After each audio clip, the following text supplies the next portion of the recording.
Rich in Houston, Texas. Hey, Rich, what's on your mind? Hey, Tom, how you doing? Enjoy your show. I'm an independent. I just have a question. Okay. The Democrats, I guess, blame George Bush for the state of the economy today. You know, I haven't heard that so much. What I've heard is that the Democrats blame deregulation for the state of the economy today. And frankly, most of the laws that brought about that deregulation were passed in the last 2 years of the Clinton administration. So basically, I hear a lot that Obama inherited the economy from Bush. Well, there's no doubt about that. He came into office following Bush. So is it fair to say then, that during the mid-'90s, or during when Clinton was president, that he inherited, and there was great prosperity in the United States, is it fair to say that he inherited that from Reagan and Bush? He inherited an economy from Reagan and Bush that was in trouble. Reagan had tripled the national debt.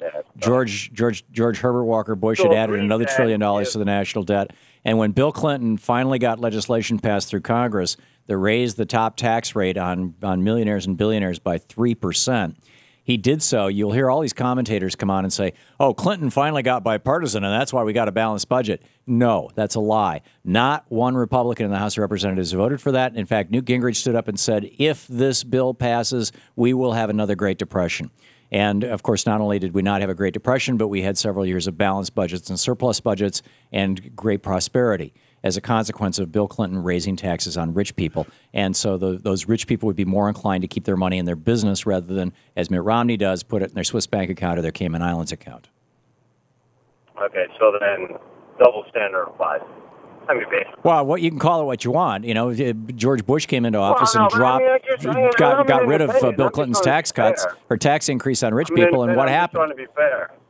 Say what? Hey, listen, what I'm saying is, I'm an independent. I'm just trying to be fair. No matter who's in the office and who gets blamed for it, okay? Right. Obama's being blamed for the economy because of what Bush left. Well, Clinton, okay, he was there during the mid-'90s when there was great prosperity, good, bad, right, or wrong. Hey, the same standard applies. Yeah, well, except that George Bush came into office, and the first thing he did was he blew up Clinton's economic program. Go back and listen to to Bush's inaugural address, or his first State of the Union address. When he came into office, there was this huge surplus. Remember Bill Clinton left him a surplus because he raised taxes on rich people and not one Republican voted for it? Not one? This was not a bipartisan effort on Bill Clinton's part. He was doing arithmetic.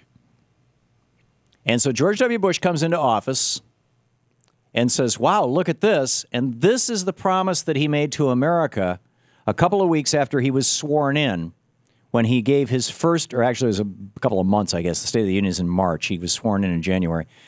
This was, a couple of months after he was sworn in. This was the promise that he made to the nation, George W. Bush. Listen. Many of you have talked about the need to pay down our national debt. I listened, and I agree. We owe it to our children and grandchildren to act now. And I hope you will join me to pay down $2 trillion in debt during the next 10 years. At the end of those 10 years, we'll have paid down all the debt that is available to retire. That is more debt repaid more quickly than has ever been repaid by any nation at any time in history. Now, instead, he added $5 trillion to the national debt. But he said he was going to pay it all off when he first came into office. And then he had Care Part D, with the government can't negotiate with the drug companies, so they get $600 billion, and that gets added to the national debt. And then he's got to have his two $1 trillion wars each. And none of that got put on the national credit card. In fact, the national debt figures when Bush left office didn't reflect the wars. People say, oh, look at Obama exploded the debt. No, sorry. Obama put the wars on the budget.